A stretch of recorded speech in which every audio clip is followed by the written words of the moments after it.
দুবরাজপুর পৌরসভার তরফ থেকে দুবরাজপুরে বাংলার অন্যতম জনপ্রিয় গায়িকা পৌশালীর গান থেকে শুরু করে নানান সাংস্কৃতিক অনুষ্ঠানের আয়োজন করা হয়েছে।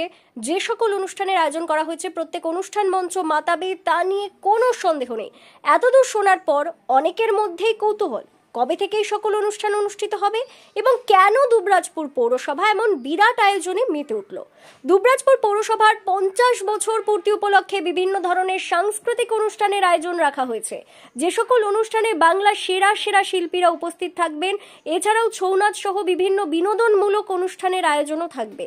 10ই নভেম্বর থেকে এই সকল অনুষ্ঠানের সূচনা হবে বলে জানিয়েছেন দুবরাজপুর পৌরসভার চেয়ারম্যান পীযূষ পাণ্ডে।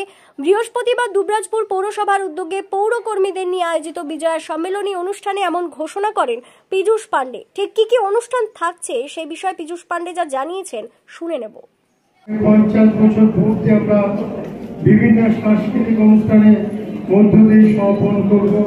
তাই আমরা 10ই নভেম্বর থেকে আমরা যেমন প্রথম দিন দেখেছি আমাদের শহরের যারা বয়স্ক মানুষ আছে, যারা গান পদাবলী কীর্তন ভালোবাসে তাদের জন্য পদ্মপলাশের গান। দ্বিতীয় দিন আমরা রেখেছি পৌশালী ব্যানার্জির প্রোগ্রাম। পৌশালী প্রোগ্রাম হবে দ্বিতীয় দিন, অর্থাৎ 11ই নভেম্বর। 12ই নভেম্বর হবে রক্তিমের ব্যান্ড কলকাতার। 13 তারিখে হবে ইন্ডিয়ান আইডলের বিষ্ণু ব্যানার্জির গান। তারপর দিন হবে ছৌ নাচ, তারপর হবে অমল কাকুলির যাত্রা এবং আর একদিন হবে দীপ চক্রবর্তীর যাত্রা। এছাড়াও লাভপুরের নাটক থাকবে, উজ্জ্বলের বিভিন্ন সাংস্কৃতিক প্রোগ্রাম থাকবে, যেমন বহিরাগত শিল্পীদের।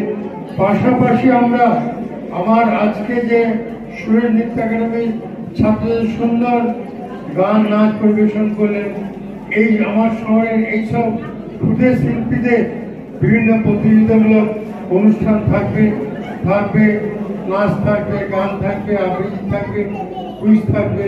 এই অনুষ্ঠানের মধ্যে দিয়ে তাদেরকে পুরস্কৃত করা হবে। তারা একটা প্ল্যাটফর্ম পাবে যে দুবরাজপুর শহরে সেরা নাচের শিল্পী, সেরা গানের শিল্পী, সেরা কুইজ মাস্টার যেমন খুশির সাথে বিভিন্ন প্রোগ্রামে তারা তাদের মেলে ধরতে পারবে।